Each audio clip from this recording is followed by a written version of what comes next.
Hey everyone, welcome back to another episode of the Guile treatment. We have a little bit to talk about this week. No guests other than my dinner, which may make small appearances here and there. It's a massive burrito the size of Rob's head. It looks delicious. It's not that big. That's what she said. So I guess the first thing we can get into is I'm going to be appearing on Jeremy Ray's UFS Fight Night this week. He's been on our show a couple times. Yep. I don't actually remember exactly how this came about. You might.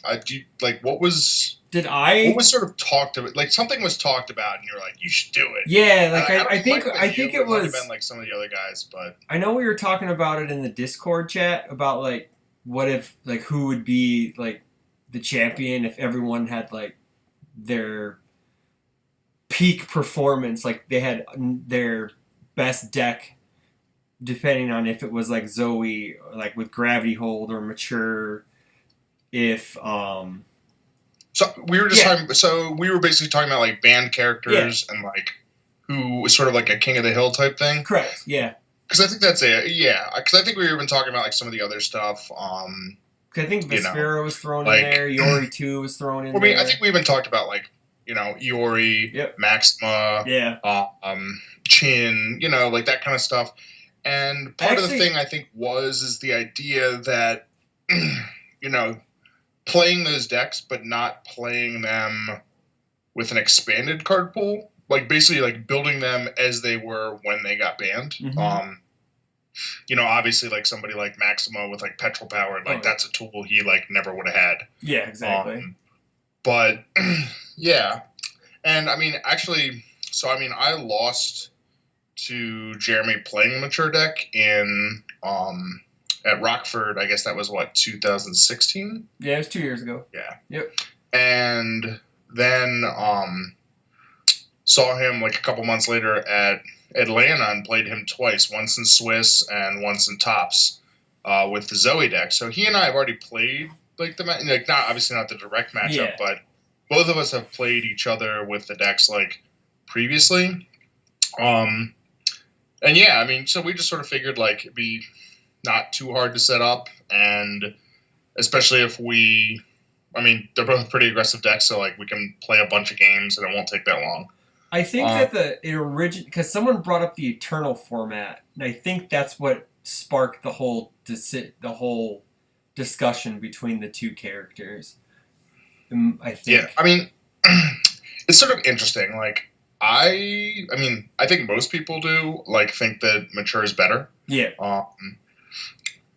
She's definitely just more of a clock. Yeah. The thing about Mature is, for anyone who hasn't had the pleasure of playing against that deck, it's sort of very strange, if you will, because like everything's mid, so you know that you just need to hold like mid blocks, but you need to like pass these mid blocks. Correct. And you almost underestimate like what having to block like 5 or 6 attacks a turn, like 2 or 3 turns in a row is like. Mm-hmm. And the thing is like some of them are pretty slow. I know that like it runs like Tomahawk Slam, which is like 1 or 2 speed, like Flash Lightning 0, and like Flash Lightning 0 speed, right? Yeah. Even some. It runs like a lot of the time. I think it runs all the Tomahawk band stuff. Yeah, it runs Silver Tomahawk too. Silver Tomahawk for sure. Yeah. Obviously, that's like a 5 if you try to mid block it. But even Feather Shot. Feather Shot is incredible for her. Mm-hmm. Throwing it like at the end of a string.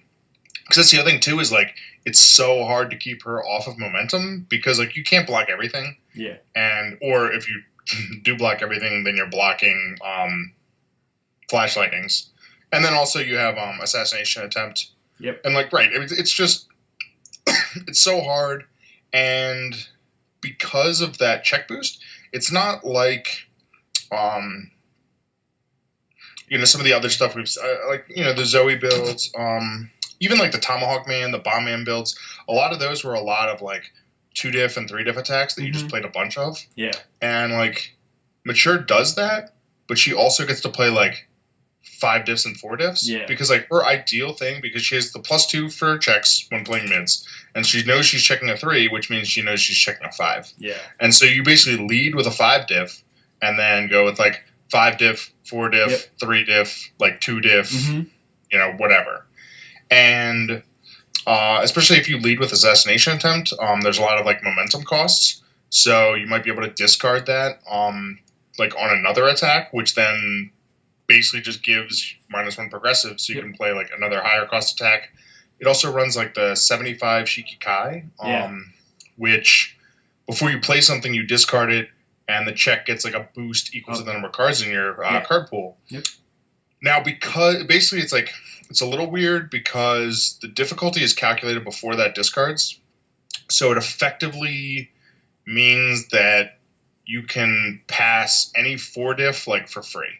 Yeah. Because your check is a 5, the difficulty is going to be whatever plus all the cards in your pool, but then the boost gets basically the cards in your pool -1. So it effectively just means that you can throw any 4 diff at the end of your chain for free. And you can throw a 5 diff as long as you have mature to commit.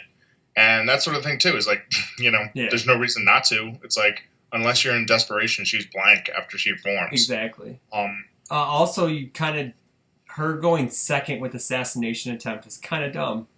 It's really dumb. I mean, honestly, that's probably. I mean, I think Assassination Attempt is probably the card that I have to worry about the most. Not only going second, but also just because Zoe's form is a commit. And I mean, there are plenty of games where like Mature could just hit you with like double Assassination Attempt. That's 16 damage. So, and then like you're like, oh man, Assassination Attempt. You're like, okay, like that sucked. And then all of a sudden, just like, oh, and here's like a Tomahawk Slam. I'll discard one of those. This is 7 damage. Oh, I'll play like you're just like, this is just keeps going.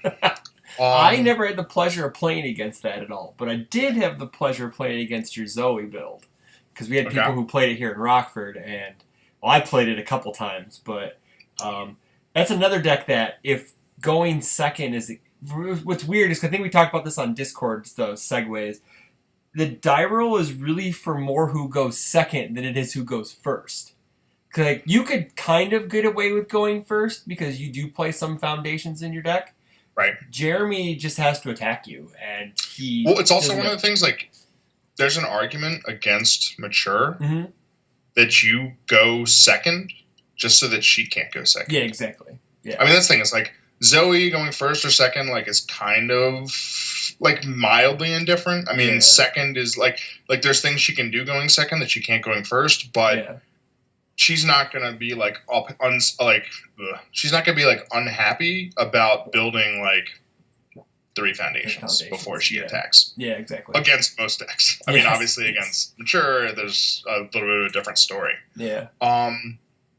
Yeah, I mean, one of the things we're doing to try to, I mean, we'll figure out who goes first or second in the first game. But what we're going to do is we're going to alternate the who goes first every game after that, regardless of who wins. Okay. So we don't really want to, like, worry about, oh, well, like, I lost, so I'll get this or that. Or, so, like, that's the thing is if someone steals a game, steals a game, like, going first, it's not sort of like that's a bigger advantage because, it's like that doesn't give the opponent then, okay, well, I get to pick initiative again. Yeah. And we just figured that was the easiest way to just take it out of it and just kind of go, we don't want to have to worry, well, is it first, is it second, is it this, is it that? It's like, we'll just alternate and, let that take care of it. Now, your Zoe build was how many attacks again? It was 30? I think it was like 30, 31, something like that. And did it play 5 diffs in it at all? Like Cowboy? It played Cowboy Battery, right? It was just Cowboy Battery. That's something too, so... I guess part of this, to make it sort of more true to the spirit, is we're not really like modifying anything. We're not playing with sideboards. Yeah. Now is Gravity Hold? Is that original printing Gravity Hold then? Yes. So we're not doing like the MRP on Gravity Hold. I mean that would sort of defeat the purpose as well. Yes, it would. Because that's the thing is I don't know what Jeremy could sort of include. I mean. his deck was sort of built in a different way. But, I mean, there's certainly going to be cards that I'm running that probably don't help me that much against him. Mhm. And, I could have instead put in, like, some copies of the asset, like Magician or the action, what is it called? The freeze over. The one where where they play, like, a check boost, you, like, negate it. Yep. And just stuff like that. I mean, right, there are definitely things that I could do that would, like, shore up my odds a bit. Yeah. But, that's, again, it's like, those are cards that would never have been in the deck if I didn't, like, know exactly what I was playing against. Because by the time she'd already been banned by the time Omen came out, right? So, Mature. Mature? Yeah, she was banned. Yeah, so she got banned. You would never even thought of it anyway, so it wouldn't matter. It was right before UK Nats she got banned, I believe. Yeah, and that was right. It was the weekend of Thanksgiving. I knew that. So I guess she got banned like right in sort of the middle of November. Yeah. And I think Blood Omen came out like either late November or December or something like that. Because Jesse won at Poughkeepsie with her 2 weeks after Rockford. So yeah. So I had the pleasure of losing to Mature in Rockford, testing against it for 2 weeks. And then going to Poughkeepsie and losing to it in Poughkeepsie. I didn't lose in Top Cuts. I lost to the other Mature that got diversified. Okay. Yeah. Who went like X and 1 and lost to the Ryu because he was still legal at that point too. Oh yeah, that's right. Lost to the Ryu. Hughes, and he made finals against Jesse and lost. Because I think to just expand a bit, like the whole. Was it called the Clash of the Titans format? Technically, is what it's been called. Like Ryu versus like a Zoe, or like I don't know, Dimitri versus Dimitri was that'd be like versus like a Spike or something. Is that, it's weird, Ryu and Zoe were illegal at the same time. Yeah, like that was Scott played Ryu like right before he got banned in Atlanta, the event where where I played Zoe and came in second. Is there? And I was actually disappointed. I was like, Scott, man, like all you had to do was win because I can beat you. Yeah. It's like that thing. I think Zoe can beat Ryu. Yeah. I mean, obviously he can throw a ton of damage, but it's just it has to do with speed. Yeah. And the thing is like Ryu does a lot of damage, but doesn't have a lot of speed. Like you usually know what attacks are going to do damage, so like you just have to block like a couple things here and there. Sure. Did you play? You didn't play Mega Ball in your deck, right? Because it was off of water. No, I was on water. You're on water. I loved Keenan's deck though. Yeah. I wish I knew exactly what was in it, but I lost running like Keenan Ball, Mega Ball, and Lightning Judgment. Yeah. See, I played him. I played him So at Worlds. cool. He spanked my booty with Lightning Judgment. Yeah, like he did that to all but one person. I don't know who that one person was. It was pretty brutal. Yeah, so it's a neat idea. I know you guys are doing it on Jeremy's Twitch channel. Maybe we should get Jeremy to do the next one against Rodney. Back. What Bomb Man versus Bomb Man? Like technically, you could make an argument because you would have Gravity Hold back. So but that would just be weird because I don't know. That's like a race big time because if Mature doesn't block, she's eating like an extra 6 damage. So I guess like that's sort of the biggest thing, if you will, about playing against Mature. Yeah, is what you pretty much have 2 options. You can either attack her a little bit. And you basically, so when she starts at what, like 27, you figure like if she goes second, she'll have like an F, she'll be at 25. Yeah. So the thing is like, if you take her to 15, she's going to form, go to 13, she'll be in desperation. Every single attack she throws at you is plus 3 damage. Yeah, so you have to be careful. I don't really, I'm trying to remember. I don't think he really has anything that like burns himself. I don't know. I don't remember if he was running like main board out of your leagues. I don't think he was. No, Jesse did. I know Jesse. I know he had it. Jesse might have run a couple copies of Chasm Buster as well. Maybe. I know that Jeremy had him in the side. I know that for a fact. The out of your leagues. Yeah, they were in the side for sure. But so the thing is like, if you leave her anywhere between 15 and 3. you're gonna die. Yeah, exactly. Unless you have like a reversal. Oh, Like yeah, if you have of a course. reversal, Yeah. maybe. I mean, that was actually the one game that I took off of Jeremy when we played, is because I was playing Vincent, Yeah. the old Vincent Gray at that tournament, Mm-hmm. and I had, oh god, I like played some attack and like milled the top card off his deck and got like a pump that was like too big. Yeah. And like basically took him to something where he was going to be in desperation. So then I had to like throw a little bit more. Yeah. And then it was basically enough that I ended up in a position where I basically needed him. I was at like 2 or 3 damage as well. Yeah. And I needed him to throw an attack that was slow enough that I could block and like force through a reversal and like E on the reversal to hit something big enough to kill him. To kill him. Mm-hmm.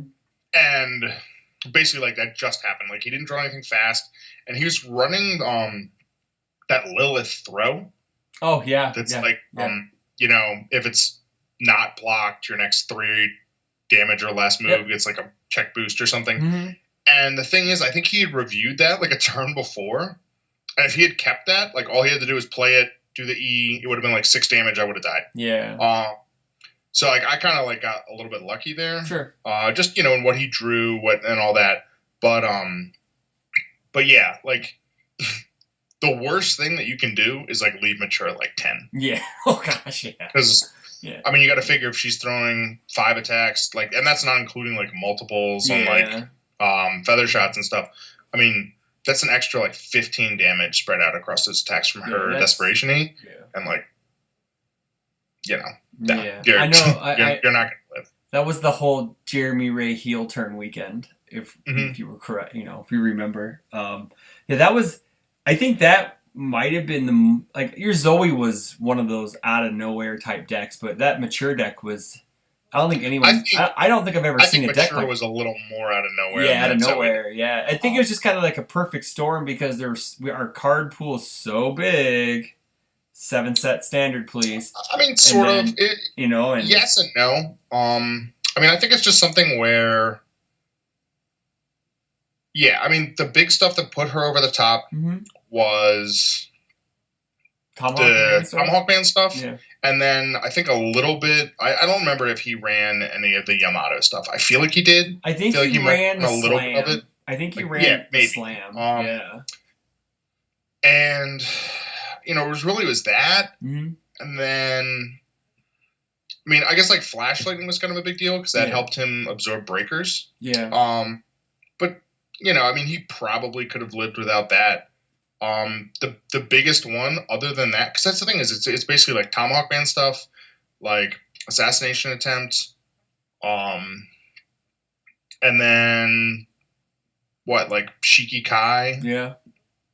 And I think that's really like the main stuff. I mean, that's what, like 3. Oh, you ran we'll say the Yamato, that's 4. I think he had skull barriers 6, in there too. I guess that's only 24 attacks. So I mean, he had a bunch. I guess he had a bunch of other stuff. I mean, he had skull barriers. He had skull barriers in there. I guess like the Lilith stuff. But that thing is, I mean, I don't think he ran a lot of like King of Fighters attacks, especially not old ones. No. So I think that was more just. Did he even run any of her cards? Did he run the claw one, where if it hits, you discard all their momentum? I thought it was like just an E. They discard the momentum. I think that might have been just an E. I don't know if he ran that or not. I'm not sure. I guess. I mean, I feel like it's one of those things where it was almost more just a character that kind of hung around long enough that the card pool changed. Yeah. And she was all like, I mean, that's the thing is, if anything, this deck just shows you that she was ridiculous the whole time and just didn't have the cards to support it. And I think there's a lot of characters, maybe not that good, but you know, there's a lot of characters that you can look at and just be like, man, I wish this character had like 1 more this or like 2 more this. Yeah. But yeah, I mean, that form, you know, just, everything gets like +2. And, you know, so we sort of joke about like the check 5s meta. I mean, if you always know you're checking a 5. Yeah. And you pass a lot of attacks. Yeah, that's true. That's I mean, I guess that was the same. So after seeing that, sort of the same principle that Zoe was built on, at least mine, is Yeah. that I knew I was always checking a 3. Yeah. And I mean, sometimes it would be more than the 3, and anytime it's more than a 3, it kind of opens up options. But yeah, I'd say that they were very like related decks in concept. Okay, so let's get into the history of your Zoe deck. So I know that you took kind of an idea, like we had our pre-release, and one of my players, Rick Bergreen, made like a tri-symbol billion attack Zoe and just like ripped all of us to shreds, and then I told you guys about it, and then you kind of took that and the mature deck and kind of just put them together and made some changes, right? Or... Basically, I don't know. I don't know. I feel like I talked about this in a deck profile for UFSU a long time ago. But maybe not. Like, so when I originally started out, I mean, honestly, I think it was closer to like 40 or 45 attacks. Sure. And I was running stuff, kind of like some of the old Bombman list of like the Eden Cells, Mistral, a lot of these little like 3 diffs that kind of like clear themselves, pick up more attacks, that just do whatever. And I was sort of on water pretty early on from this build for improved design. Because my sort of thought is, I'm like, if I'm throwing a lot of like small attacks, like I need to still find a way to do damage. And improved design was one of the best ways, especially like picking up cards. You kind of, if you can get like 2 or 3 activations on that, like all of a sudden all these moves that are like 3 damage are instead like 5, 6, and that's going to start to add up. I mean, the other big card was obviously like Gravity Hold. That's a card that we really, really, really liked. We played it a bit in Rikuo. Yeah.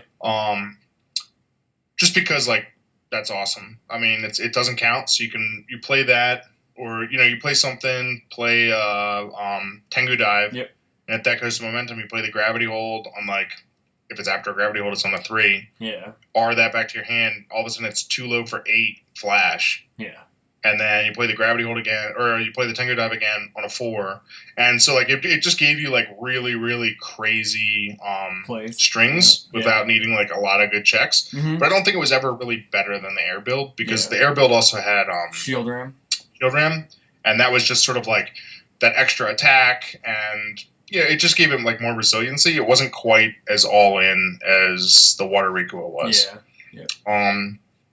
But yeah, so like just seeing that and just being like, whoa, like I can play this and then any 3 diff, and I'll have 2 attacks that I can like form 1 down and then still play this, attack again on a 3, and I don't even need to have any foundations.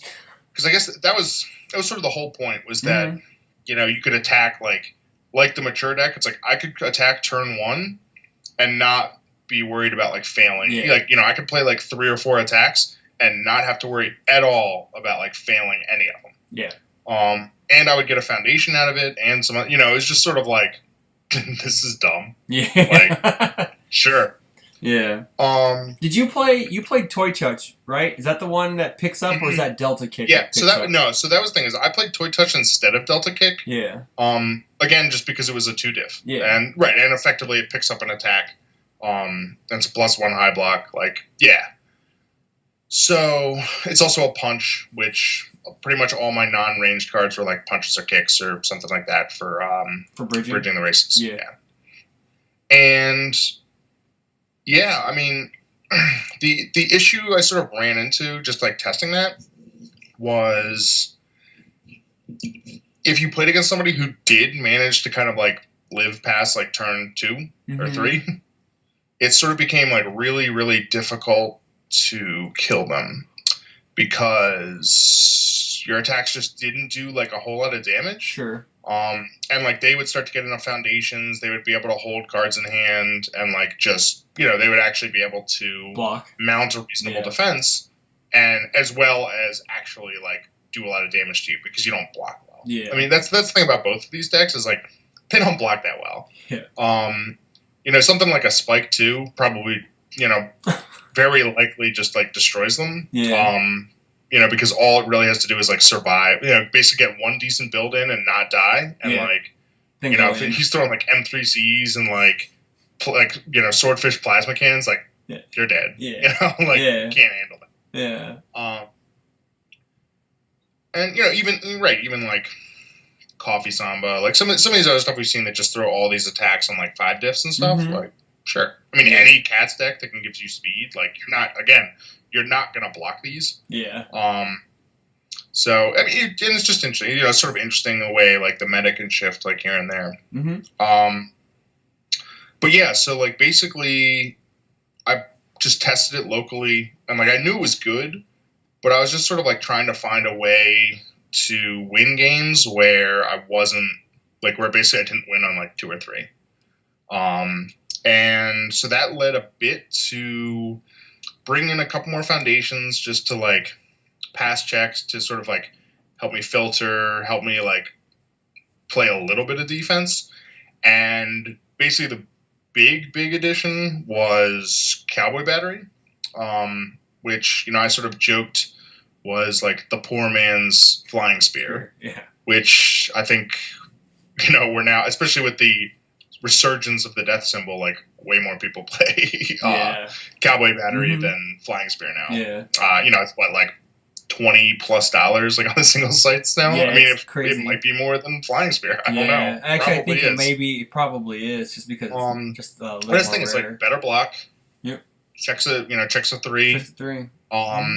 The speed's a little like obviously the base speed's not as good, but Zoe has like the E to give it +2 speed. It puts a card in their card pool, so like effectively the base multiple is going to be like 6 high for 6. Yeah. And then the multiple copy will only be like 4 high for 6, but it also gives you basically +1 speed to all your attacks you play after that. Yep. So I would say it kind of balances out. And then she could also clear the multiple, right? She could build the multiple, right? Yeah. And then pick up just do it again.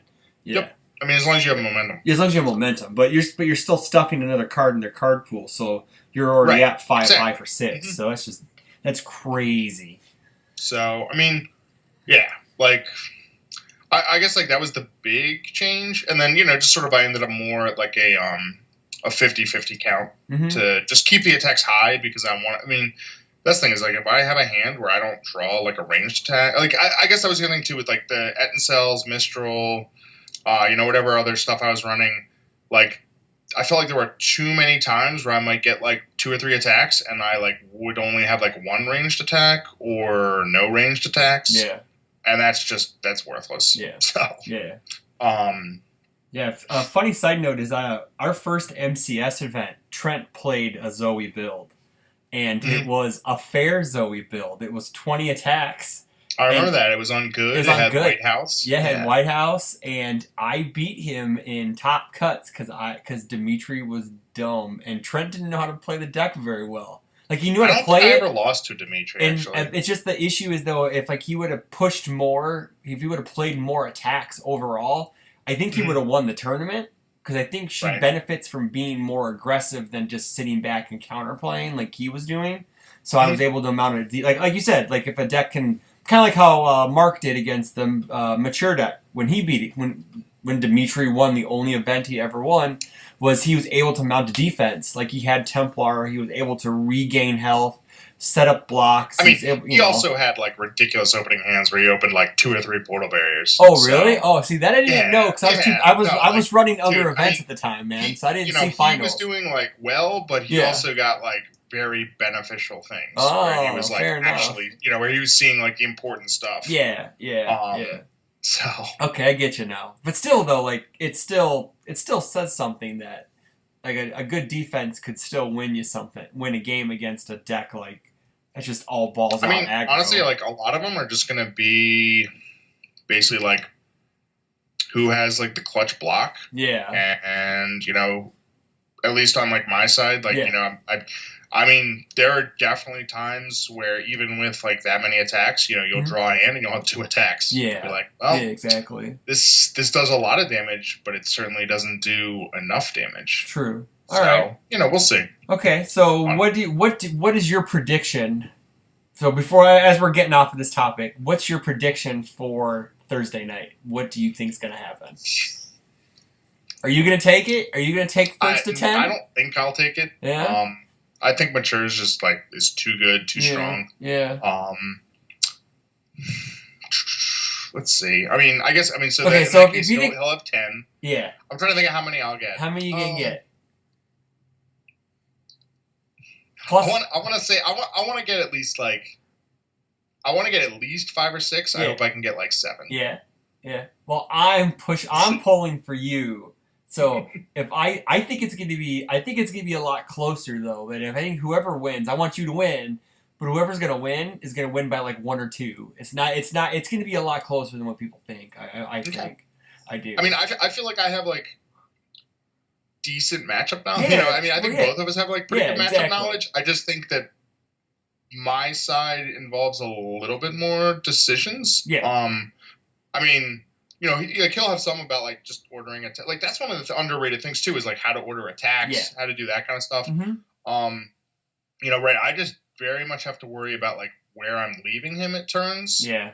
And then if he draws an assassination, basically like attempt. how I block, what I block. Yeah. Block all the assassination attempts. You do not want to take 8 damage. That's for sure. So that's going to be Thursday night, June 7th, 8:30 p.m. Eastern Daylight Time, Eastern Standard Time. Channel is twitch.tv/failed2k. Failed, and that's a 2 and then a K for those people who are listening at home. So we can get Jeremy's station plugged because he was when he was on. He's like, I can't believe I didn't plug my thing. He didn't plug his own channel, so we're gonna do it for him. It's called UFS Fight Night presents 2 Band Titans Battle for Supremacy, and Rob made a snazzy poster, and I'll put that up in between us during in post, so we have it on there so people can see it. So moving on, we're gonna talk a little bit. We finally got a date for MK spoilers.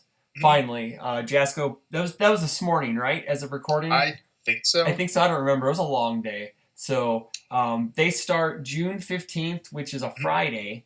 So I think those are the official spoilers. Well, I was gonna say I don't know exactly. I'm still not totally clear on like how the spoilers work. I don't know if they'll be showing stuff or if they'll just kind of be like trying to promote the stores that they're sending like giant cards to get them to share them. Or my thoughts are that because they said do you have your card yet? No, I don't. I would have shown it now if I would have had it. So they mailed them out. You can't break street date, Chris. Whatever, I can do whatever I want. If June 4th they mailed them out today, we'll probably get them about early next week. So maybe they will start on maybe we won't be able to show them till the 15th. But I also thought that they were just going to let us go free reign on that and then start official spoilers on the 15th. So I haven't gotten any emails or anything yet, so I have no idea. One of the things too, and like this isn't terrible, is so I kind of assume that they won't really have starter cards in the spoilers because I think they really didn't do almost anything for the Street Fighter spoilers or the Street Fighter starters. And maybe the Bebop starters. Maybe there was a little bit. There was a little bit. It might have been like right at the end. Yeah, there was a little. They did a vicious. I'm wrong because they did Spike really early. Yeah. Here's the other Spike. Yeah. Then they did Vicious too. So, that's possible because we haven't even seen the characters. We haven't even. What are they? We're basically convinced they're Sub-Zero and Scorpion. They are Sub-Zero and Scorpion. Yeah. But. Let's just set that aside. If it's a 189 card set, we already have all the characters. Yep. We'll just set aside like the 36-ish cards or whatever that are in the starter. So if they send, I think they send it to like 24 stores. Mm-hmm. So basically, like subtracting the starter cards, subtracting the characters, I think it ends up being that the giant cards that get sent out is going to be somewhere around 17 to 18% of the set. Yeah. Which isn't bad. I mean, and especially if they end up doing spoilers for cards that aren't the giant cards. Yeah. That's pretty good. I mean, I'm a fan of like full spoilers. Not necessarily like early, but I mean, I'd like for them to kind of make it a habit of like releasing, or like kind of like how they did with some of the other sets where they have like the website, like with Platinum. And yeah.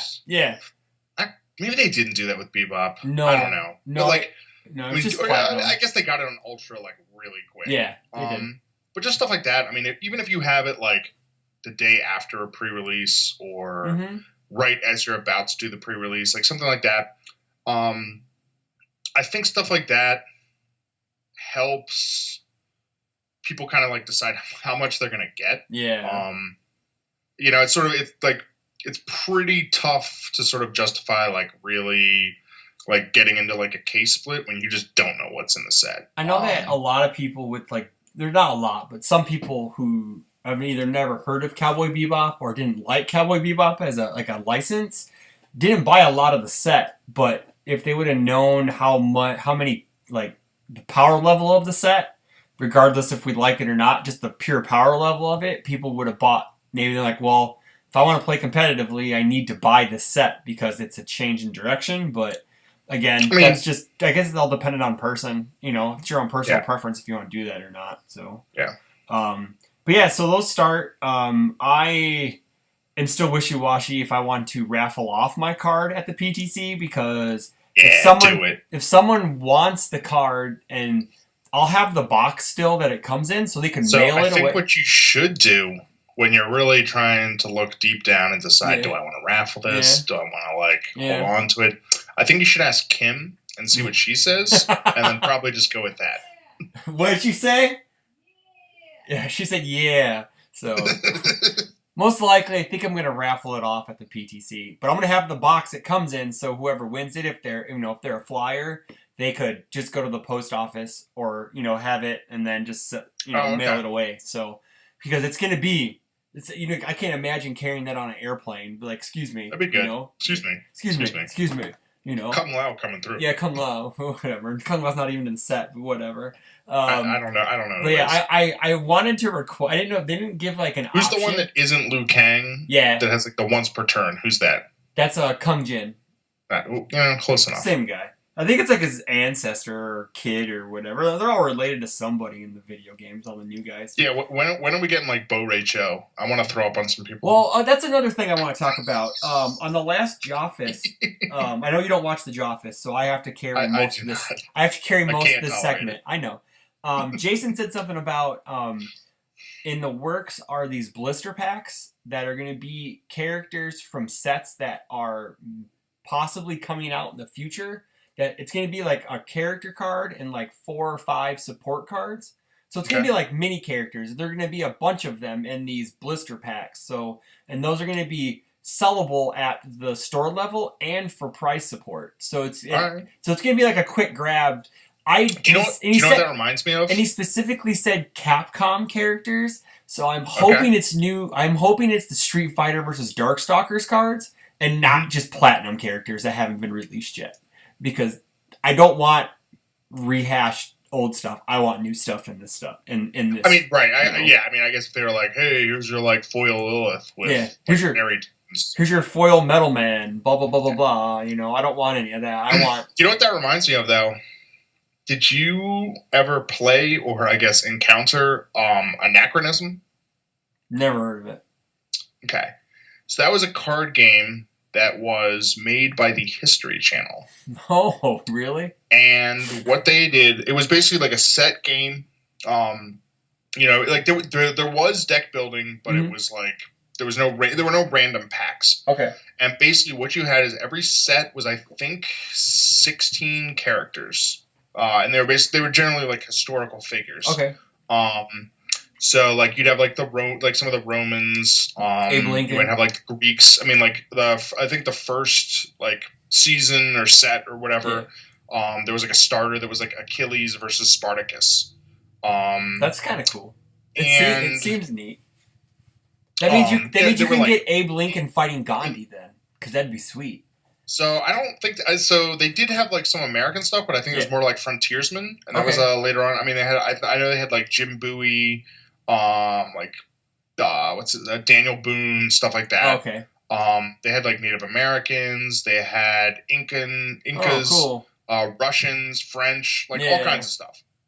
And the way that those packs worked is they came with a character, and then they basically came with 4 support cards, which was typically some kind of armor, a weapon, sort of a special card, and then what was called like an inspiration that typically impacted the way that the game worked somehow. It had like an element, whatever.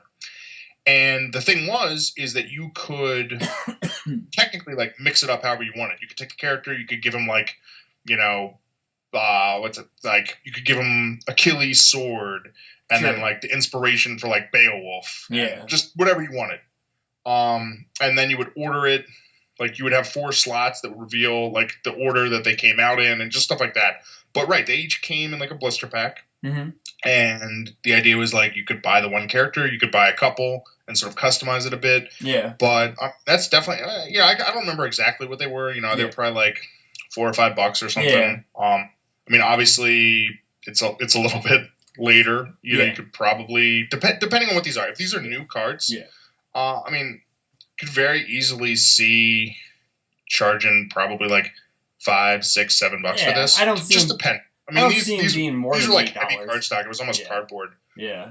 I mean, it also depends on like what the cards are. Mm-hmm. You know, if there's stuff where it's like, you know, it kind of suck if you know you have some like character and then you need to get like 4 copies of the pack to get like whatever their attack is or some foundation or something. It's like hopefully, you know, maybe they'll have like foundations that are uniques. You know, maybe if they're really good, you'll get 2.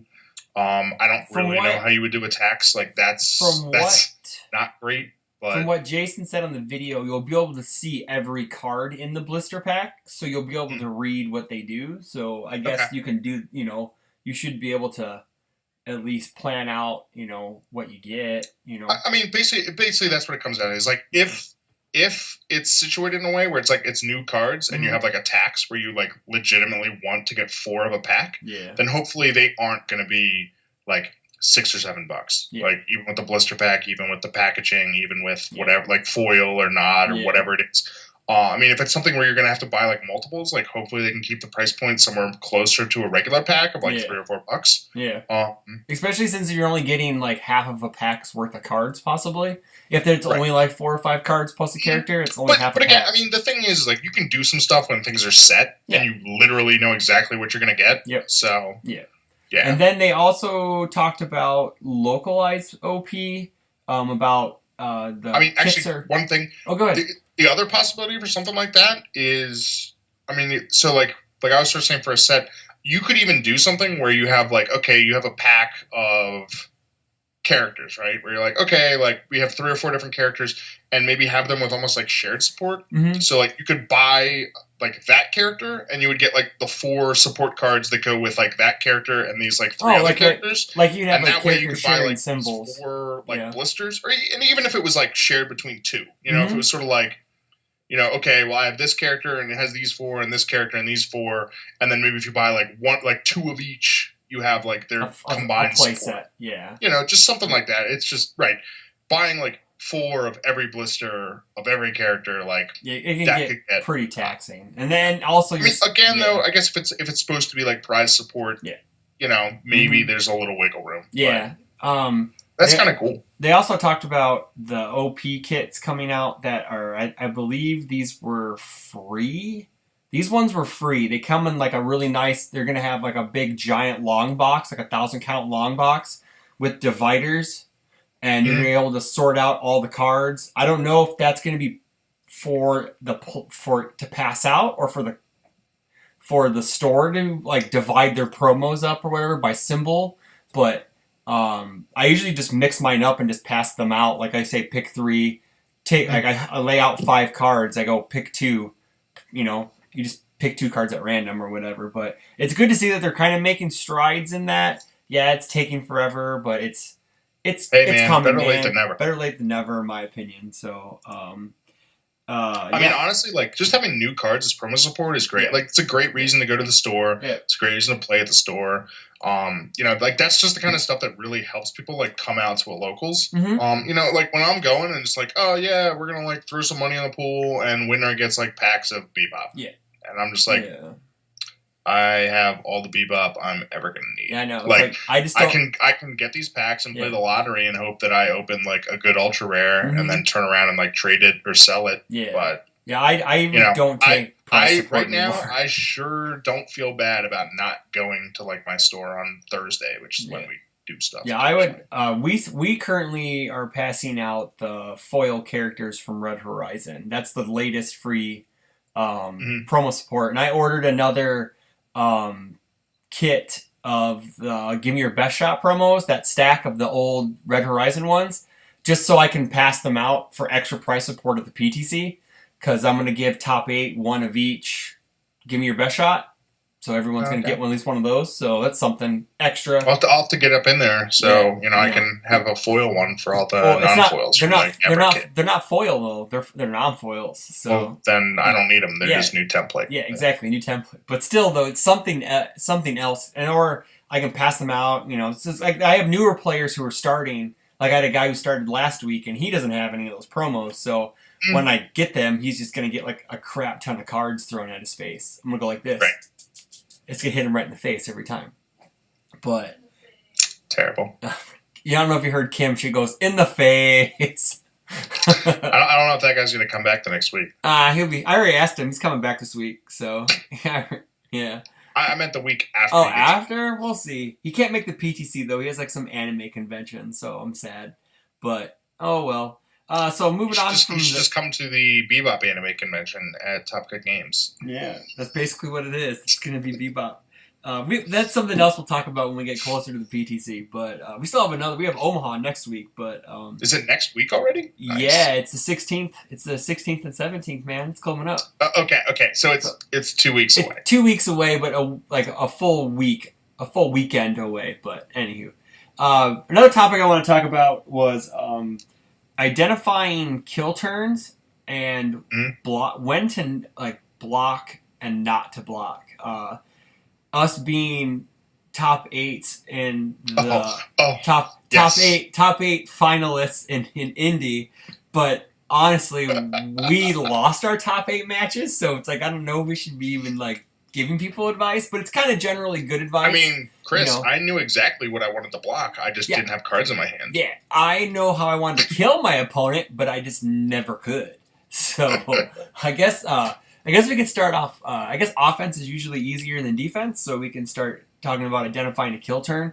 I guess it really depends on the deck, obviously, but as an example, my Fey deck that I borrowed from Mike Hardiman, shoutouts, was basically it looped Black Dog Fangs back and forth. They put one in, I played one, and if I had Graven Castle Ruins, I'd put one in using Graven Castle Ruins, and then I would use Fey to always have a momentum to loop Black Dog's Fangs. So basically what I did was I threw Black Dog's Fangs until you died. So I guess that's the way I identified my kill turn in that deck was, as long as I was able to get 2 Black Dog's Fangs going, I normally won that turn. Right. Depending on checks. But, some other reasons you can look for kill turns is if you sculpt into a turn, your opponent's fully committed out, or have no cards in hand. Kind of like how it happened to you with Jeremy. I typically had cards to start the turn, but Yeah. Some dog came by and took them. That dog fetched your cards away. So actually, I guess mine is actually the opposite. I really didn't have a clear attack turn that I wanted to have. Yeah. Which is a little unusual. I guess that's not completely true. So when I played Gutsman, I sort of had an ideal attack turn. Yeah. There was a way that I wanted my turns to play out. Mm-hmm. And those were typically easy to get to eventually, just because I could pick up attacks when I checked them. So it was sort of having 2 or 3 attacks and a Nomai and preferably a Curse Splat, and I could make it work. Yeah. For Felicia was a lot more a deck that was just about throw out some attacks. If they block them, okay. If they don't, great. Whatever.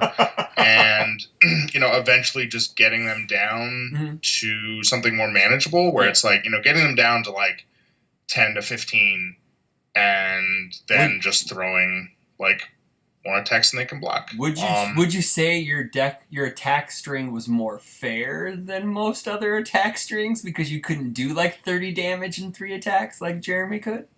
I mean, I could throw 3 straight big cyclones. I guess not very likely. I guess you could, but I know that to kind of in your vein with the Yamato, not the Yamato, the Gutsman and the Felicia, my Yamato Man deck. like it knows what it wants to do. It wants to commit my opponent's board, have one card ready back and forth.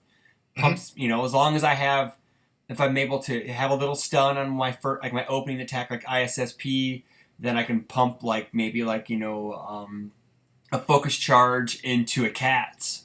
That's usually game, because I'm going to be able to kill you with like a gateway cats or gateway shuffle cats or whatever, Right. But if I don't forget to double it, but whatever. So I guess a lot of it didn't matter, right? Whatever. But I guess a lot, like identifying your kill turn really is living in the moment in a way, because you kind of have to keep track of what like resources your opponent has. I mean, I think it starts with deck building. Mm-hmm. That's the thing. It's like kill turn starts with deck building. It starts with, if you sort of have like a plan on how you want your attacks to go. Yeah. If it's something that lends itself to a more direct path. If it's something that isn't, then you're probably like a little bit of a more defensive deck that wants to like nickel and dime you here and there, and then eventually just get you to a point where they're like, okay, I have 5 attacks in hand. You have to block basically like you can take 2 attacks and you're dead. Yeah. So you can take 1, but then you need to block all of these other 4, and and that's the kind of stuff where you can look at. You can be like, okay, well. You only have this many foundations ready. So, if you check poorly, then you're in trouble. Or I have speed, so, you probably can't block them all. Yeah. Or it can be like, you only have 3 cards in hand, so I have 5 attacks, you have 3 cards. Eventually you're going to get some attacks. Maybe you have some card draw, maybe you don't, but, I have decent odds of, landing some of these attacks. Mm-hmm. And that's a little bit more of reading of just sort of okay. And, sometimes, it depends. Sometimes you need to just go for it because, you're in a situation where you're like, I'm probably not, it's like if I don't win this turn, then I'm probably going to lose next turn, presuming that they draw attacks. Mm-hmm. I had that against the Vega deck I played against. I drew, I had him at, I think he was at 8 or 9, so he was in desperation, which meant all his attacks were going to be cheap. He was playing a Flash Vega that had a lot of lows. I did not run a lot of low blocks. I didn't have a lot of low blocks in my hand, and I drew up, and I had 1 attack, and it was a big Cyclone, which does enough damage. I had the momentum for the speed, and he was fairly committed. So really, I just sort of had to go, okay, well, I'm going to play this on an 8 or a 9 or whatever it is. Yeah. And hopefully I don't check a 3. And I didn't. I checked I checked a foundation. I don't remember. He might have not hacked it because he was like, oh, this is just bait. And I was like, nope, this is the only attack I have in my hand. Yeah. And so I was able to pass it. I gave it Felicia speed. I gave it some speed with Traveling Performer, and it was too fast to block. It was 10. Yep. And the only reason I did that was because if I didn't, I was pretty sure I was going to die next turn. I think that's one of the worst feelings in the game, that that you have to kill your opponent on this turn or you're dead. That's one of the worst feelings. And if you... it's worse when you have nothing. Yeah, it's also... that was a draw I took. Yeah. I defended, drew up my hand, and I had 1 attack, and my opponent was at 11. Yeah. Mm. And I was like, well... there's nothing that I can do that will make this attack 11 damage. Yeah. So I guess I'm going to take a draw. Yeah. So, and that happens. Ideally you would like to have attacks that help you out a little bit more. Yeah. But yeah, I think, so that's the thing is I think that comes down to deck building. We sort of talk about you have your attacks. You have, I generally like to refer to it as sort of a delivery mechanism. Be that stun, be it speed, be it just your volume. Basically what does your deck do that's going to actually make these attacks sticks? These attacks stick. Mm-hmm. That's the thing is I can play a card and I'm like, man, this card's really good. And it's okay, well, it's not super fast, and it's for instance, something like Hyperbomb. You're okay, this is a good attack. Yeah. It's got some stun. 3 speed low, 5 damage, draws me cards, whatever. And she's like, okay, well, when your opponent has a low block, yeah, and checks 5. considering there's that +0 low from the spike support that's always around. But I mean, even like a mediocre, that thing is like something for to go back to Gutsman. I mean, there were plenty of times where I could stun my opponent out. Yep.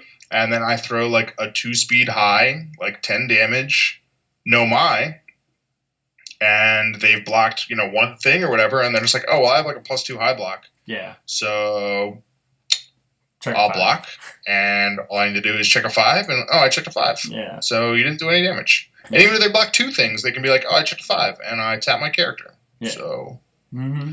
So like that's the thing is, I mean, and some of that only comes from playing. Like you'll sort of see stuff and you're like, man, I thought I had them. And then you're like, okay, well, why didn't I? Like, what can I do that will like improve that? Be it like something where you get like a little bit of speed, or something where you get like a little bit of stun, or, something to say, okay, I got rid of their hand. What am I going to do if they draw cards? Yeah.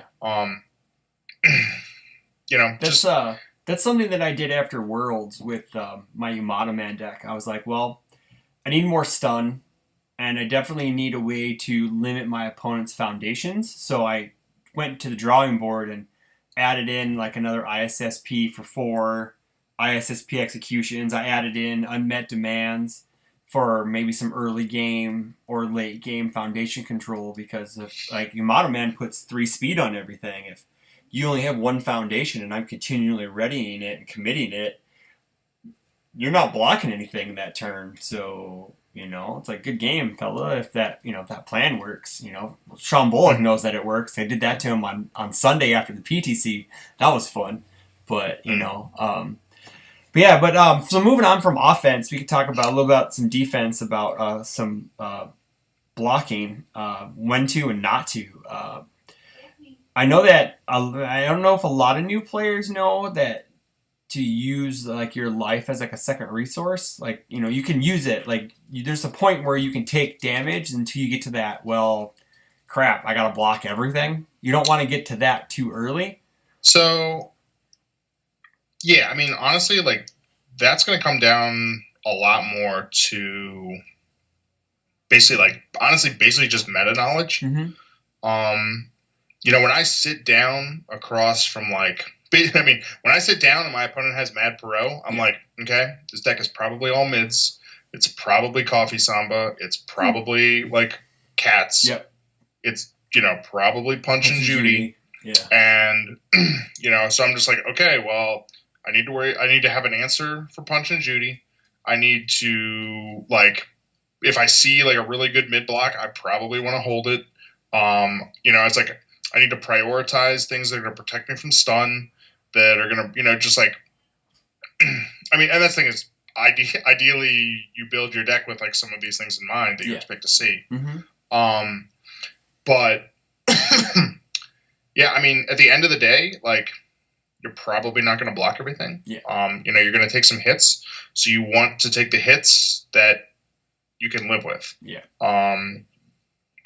Like, maybe you block something that's 5 damage early because you don't think you can block it late. But also, like, I mean, for instance, now, like, sometimes you have to worry about that, like, cast that comes late where all of a sudden it's going to be like 20 damage. Yeah, exactly. Or the and that's like a little bit harder to prepare for. I mean, right? Obviously, like, Vengeance of the Fallen Angel with like 2 bangs on it. I mean, you can't do. You just kind of throw up your hands and go, okay, like that's a card or a combination of cards. Yeah. But yeah, I like. It's tough too though, because for instance, like if something's like really really fast and it's only like 4 or 5 damage, I'm not saying like don't even like attempt to block it, but like maybe if you're like, okay, I'll put this out here, maybe it's like on a 7. Like if you check a 3, probably don't commit. Yeah. It's like that's a lot of like reading of just like, what do I think they have? Like how early is it? Like what's my life? What's their life? Because the thing is, like, there's plenty of times where somebody can be throwing an attack and like literally all they wanted to do was like, they might have drawn their hand and they're like, man, I have like 5 attacks and 2 foundations and I can only review like 1 attack. Yeah. and it's turn 2, so like I'm probably not going to pass like all 5 attacks. Like maybe I'll pass like 2.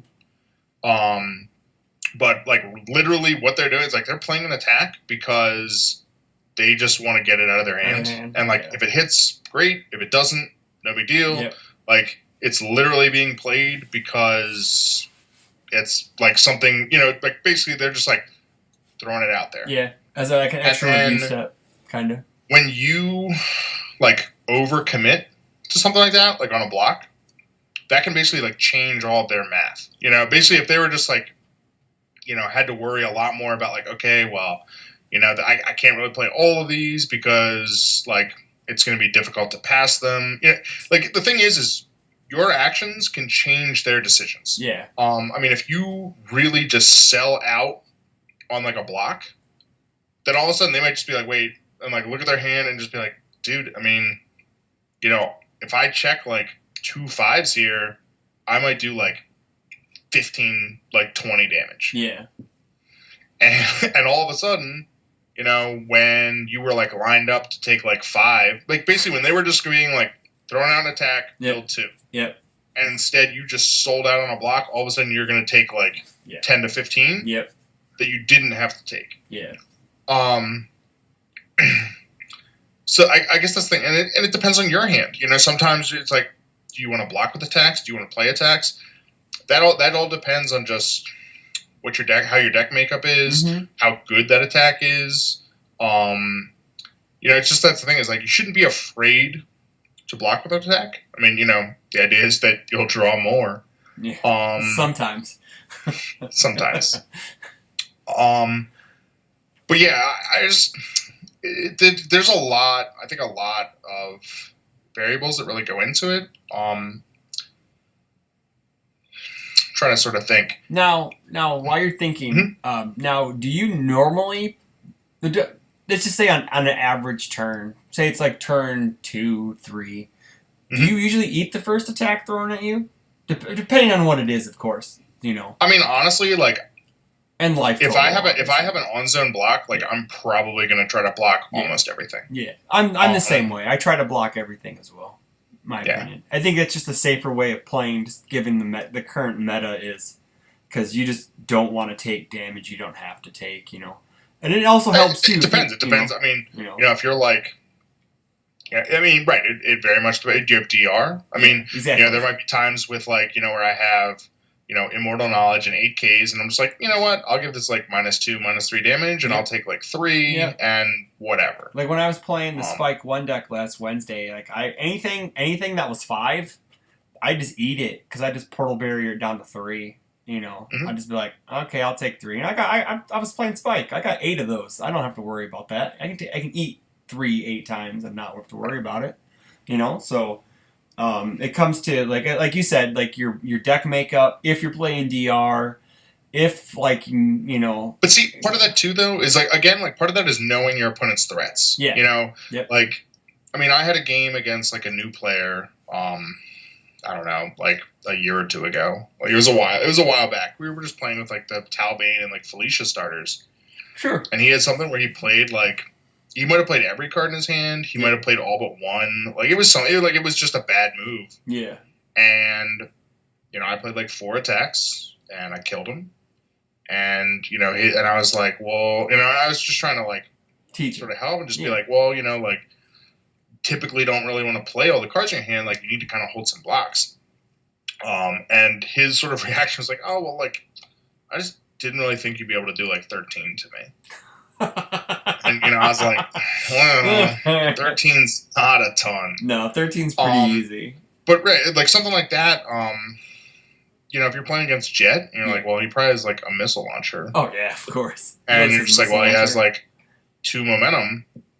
So you're basically just like, am I gonna block this like what's I don't know, what's the it's like a 3 level. What's the Jet throw? Oh, like, ISSP grapple? Yeah. Yeah. So like something like that, you're like, if you have like a decent like low block, you sure aren't going to spend it on that. Yeah. Exactly. It's like it's a throw anyway. Like maybe you'll block it mid, maybe you won't block it at all. Yeah.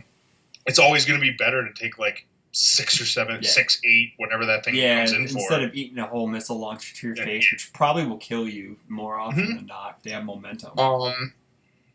I mean, I guess sort of on the flip side, like that works to your advantage while attacking as well. Yeah. For what we sort of commonly refer to as like a poke, Yep. is you can sort of like use some of that to your advantage, where you're just like they know, like they have to be scared of like a certain card that you might have, Mm-hmm. and so you can like slip in other attacks by basically like playing on that like potential. Yeah, I do that with my Yamato Man deck because I play cats as a finisher. So I can usually sneak in Curse Splats or, focus charges, and on the off chance I can usually get an ISSP or even a spear in because they don't want to get 20 damaged by a cat. I mean, honestly, that's part of the reason, or that's part of the way that the Ava deck worked. Yeah. When it had like copy Tech Sphere like infinitely to get infinite damage. Yeah. Is it was just kind of one of those things like, hey, like here comes this, stun 3, like 5 mid for 10, whatever that look like combustion orb. Combustion orb, yeah. And you're just like, well, I don't want to take 10. Yeah. But 10 is significantly less than infinite. So I guess I'm going to take 10. Yeah. Yeah, and then what would happen is you take like 2 of those, Yep. and then all of a sudden you're like, well, I can't take any more 10s, so now I have to start blocking these. Yeah. And they get you some other way. Yeah. And just some of that is like literally the same type of thing of just like, well, if I block this and then I get stunned out, and then I have something that's coming for like 6 speed that's basically 7 because I have this other card in my pool. Mm-hmm. Even if I have +0 mid, like what so yeah, I guess it's 6. So basically, it's like, well, I hope I take a 6, and my character's not committed. Yeah. Again, that like you said, that comes down to like meta knowledge, like in knowing.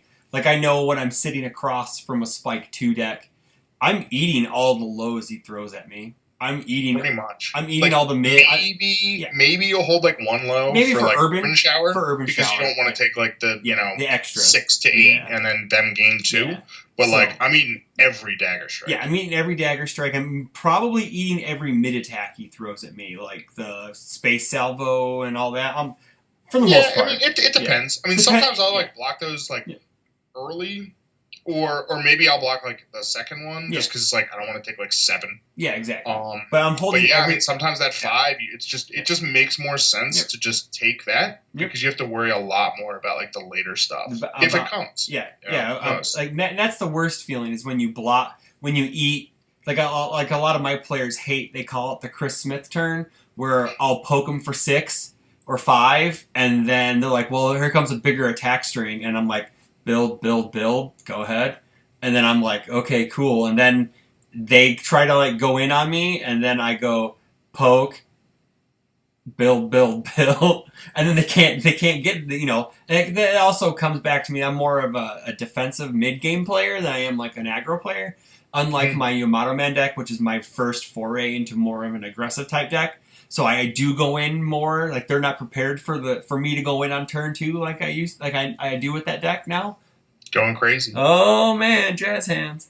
And but yeah, it all comes down to like like you're gonna think like Spike 1, you're probably gonna want to hold on some mid blocks for later attacks because they're gonna try to dump you with whatchamacallit. That depends. I mean, so that's another thing too, I guess sort of like pro tip. Yeah.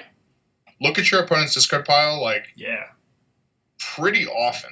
As they're making checks, if they're considering something, just be like, can I look at your discard? Or if they're like looking at you, can I look at that?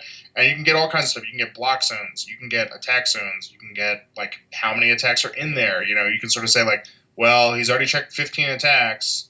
Like, he might, like depending on what he's playing, but it's like, average. Like I can see that there's one in his momentum because I remember that one hit me and he hasn't discarded it for anything. Like I mean, maybe not 15, but it's like there might be 10, and so you're like 11 to like like he could still have like a 5 attack hand, but it becomes like increasingly unlikely or increasingly likely as you get to like the end of the deck and you haven't seen more attacks. Yeah, exactly. I can sort of tell you how like worried you have to be and stuff like. Looking at their attacks, like that kind of tells you what their attack lineup is. It tells you like, especially if it's not a known deck, if you will. It's like if you're sitting down across from like Spike 2, you're basically like, I have to worry about ace maneuvers. I have to worry about like M3C. And I have to worry swordfish. about like plasma cannon, and Yeah, all plasma those are cannon, high. yeah. Yep. So you basically have to be like, okay, like at some point he's going to throw either several attacks or a couple huge attacks that are going to be high. So I need to have like at least 2 high blocks, or maybe more. But yeah. you can only do so much. Maybe a way to deal with multiple, or maybe prepare to fight. Hope he doesn't have like Iron Grit. Whatever. Yep. And again, maybe you hold like 1 low and just sort of say like, if it's something that ends up pumped, that ends up like, whatever, I'll block that. Mm-hmm. And then sometimes you'll have something one of those be like, oh, I'm gonna go like, play like 3 or 4 lows. They'll have like dagger strikes and like, whatever it's called, urban shower or something. And you're just like, well, guess I'm gonna eat like 3 or 4 attacks this turn. Like, that sucks. Hopefully you don't die. Sometimes you do. Yeah. Like this sort of, we talk about like a high-low mix-up where, the idea is that you have like threats that are both high and low, and hopefully you end up in a situation where you have the cards that they don't have the block zone for. But, sometimes it's the complete opposite where you're like, oh man, I have like all these highs and they have all those high blocks. Yeah. Or they're just running all their prepared to fights. They've just been stacking their prepared to fights in their hand. That's happened to me too. So, that happens. But I think a lot, I think that comes with more of like the when to block and when not to block. It comes with experience too. Like you need to get your games in. You need to get your testing in to see what you can afford, like your damage range, what you can afford to eat and what not to eat. Of course, you'd never want to eat a 35 damage cats to the face, or unless you're like whatchamacallit, one of those Goro. He's still like at 5. And, there you go. Sure. I think it kills Wheat. No, Wheatzel's still alive after that, but yeah, he's still around like 40. Yeah, he's around like 40. So he's there's certain characters who can eat that stuff and just shrug it off, but it comes with like just knowledge and time. Like I know like I have some new players that don't understand the concept of, all right, well, he just wants to play all of his attacks and then block everything with whatever's left in his hand, and it's a noble effort, but you just can't. I mean, it's just not realistic. That's something too, is like just pay attention to the blocks. Like, so sometimes you'll have a foundation that you really want to play, but it's the only high block you have. You can't play it. Yeah, you can't. Like you just can't. Unless you know that you're playing something that's pretty much like all lows, all mids. Yeah, exactly. I mean, that was something like, quick story about that, I guess. When I a couple Rockfords ago, when I was playing the Vincent, I played against Brian Harris from Texas, and he was playing like this Kyo deck that wanted to like load up as much momentum as possible and throw like his giant uppercut. Oh, Oniaki. Yeah, and like got a bunch of speed, got a bunch of damage and all that, and basically like in the first game, just like looking at what he was checking, looking at what he was attacking me with and everything, like every single attack in his deck was either like low or mid. And like, throughout the first game, like I never saw a single attack that was high. I saw multiple copies of pretty much everything. And the thing is, he's making a bunch of checks to get momentum. Yeah. So like, you see a lot of them. And so for game 2, I like never held a high block. I'd hold some lows, I would hold some mids, but like anything in my hand that was like a high block, like on a foundation, like play it. Yeah. Like there was just no reason to like hold any of them. And right, and like again, like game 2, sometimes that'll change. Sometimes there'll be like an attack that they're running like 1 or 2 copies of that you didn't see in the first game, and you're just like, oh, okay, like wasn't ready for that. But right, like something like that, like can drag, like even win, lose, whatever. Like getting information like that can like drastically improve your chances for like a game 2. Yeah, just because you have like a much better idea of like how you like what you need to hold, what you can play, like what the threats are, and like I guess that's sort of what I was getting at with the decks is like if you're playing against something where like it's a character you're not familiar with, it's sort of a different character or like a strange deck, maybe it's built off a symbol that you don't normally see that character built off of, they're gonna be like they're gonna have you at a disadvantage just because you don't know what they're doing. Yeah. And so, like, you kind of have to pay attention to the attacks that are coming at you, and that'll allow you to be better prepared. Just in like game 2, potentially in game 3, and just again, right, like it helps you have a better idea like what block zones to hold, what the big attacks are that you really have to be worried about, and what like some of the smaller stuff is that you're just like, I mean, I'll take that because I don't want to get hit with that. Yeah, exactly. Yep. I think we covered that pretty well. You think? Mm-hmm. Okay, cool. As we close it out, because I think we're about an hour and 15 or so. Okay. Again, it is the Two Band Titans Battle for Supremacy Thursday. Yeah, tune in Thursday. Watch me stumble my way through Octagon. Yeah, you should watch it just for that because I hate Octagon. So June 7th, 8:30 p.m. Eastern Standard Time. That's 7:30 for us in the Midwest. 5:30 for those out west. Mountain, I believe you are 6:30 Mountain Time. Who's in Mountain Time? What is it in Arizona then?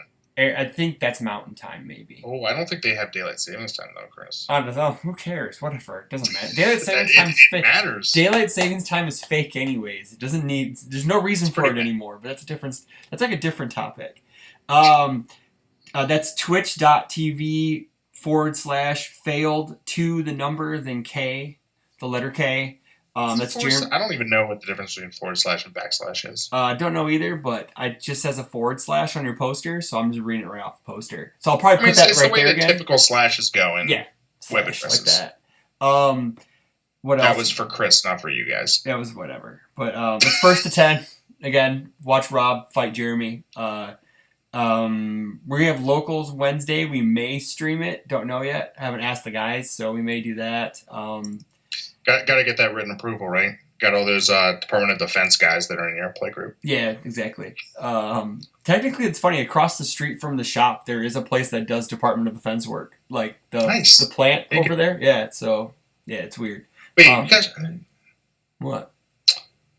Nothing. I was just thinking, like, is it Illinois, Indiana? Like one of those states, like they have that whole thing where like you couldn't use that like one Google app that took pictures of people because like really potentially it was something where they like took a picture and it would like match you to some like weird classical artwork. And like if your geolocation, it knew that it was either Illinois or Indiana. I don't remember which. That's interesting. But it was like if you were in that state, like it wouldn't function for you because like there's some kind of like biometric like privacy law. That's weird. So yeah, you might be breaking the law. I don't know. Cool. Whatever. You're just streaming. Someone could walk by and say something, and they don't even know that they're on the internet, and you're going to jail. What? The 15th, 16th, and 17th is the Omaha PTC at Legendary Wolf Games. Is it 3 days now? Yeah, it's 3 days because they're doing the Eternal thing on Friday. Okay. And so Omaha and side events. I swear to God, if this ant goes in my burrito, I'm going to lose my mind. Lose your mind anyways, But that's pretty much it for any type of plugs, I think, unless you have anything else. I don't think you do. So don't forget to pre-register for the PTC.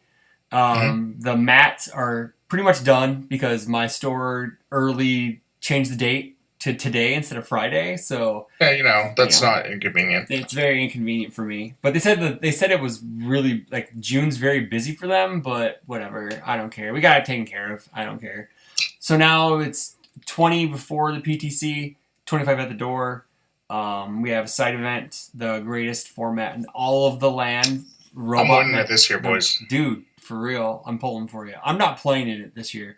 And I don't know if I'm going to do the Mega Man thing for double prizes this again. I don't know. But I'm actually going to build a real deck this time instead of just, throw a bunch of crap together and just pretend it was a Mega Man deck.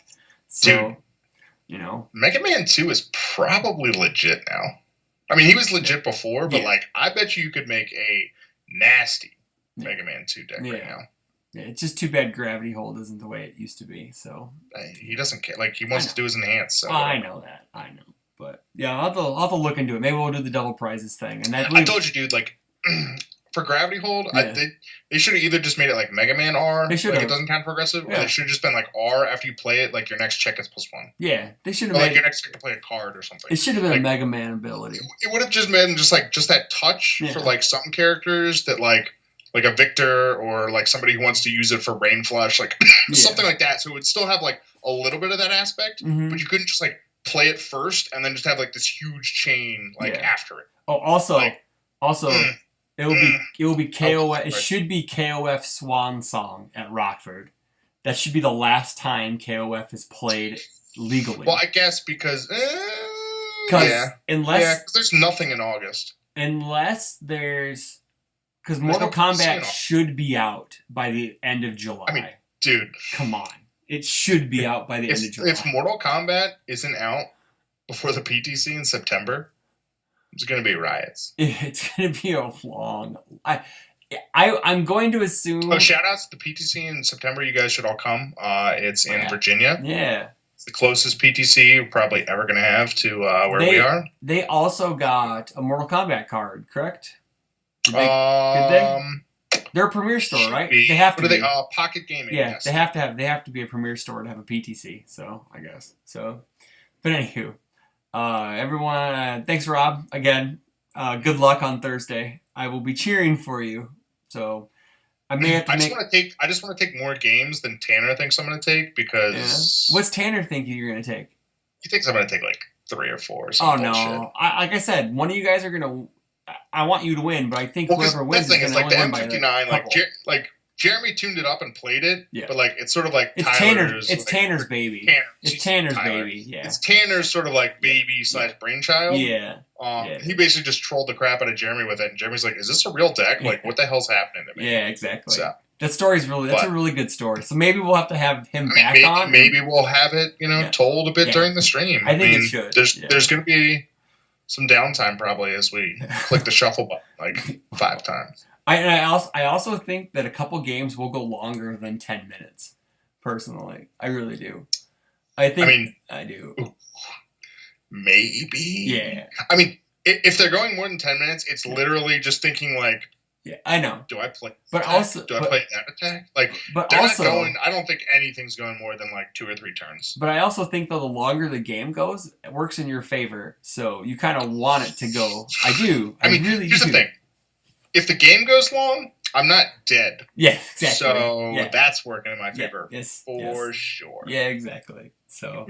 Again, I'll get this up, but I'll put the banner, your poster up on it. Maybe I'll get that to be the instead of just the Guile treatment banner, we'll do the 2-band Titans thing for the banner. Yeah, I got it. I got it floating around. Cool. Well, I have it on my phone, so. Oh right, I did. I gave you that. Yeah, you sent it to me. Yeah, you gave me that sneak peek. So, all right, Rob. Well, I gotta go to bed, because I'm old. So you enjoy the rest of your burrito, buddy. I will. I'll talk to you later. Good night, everybody.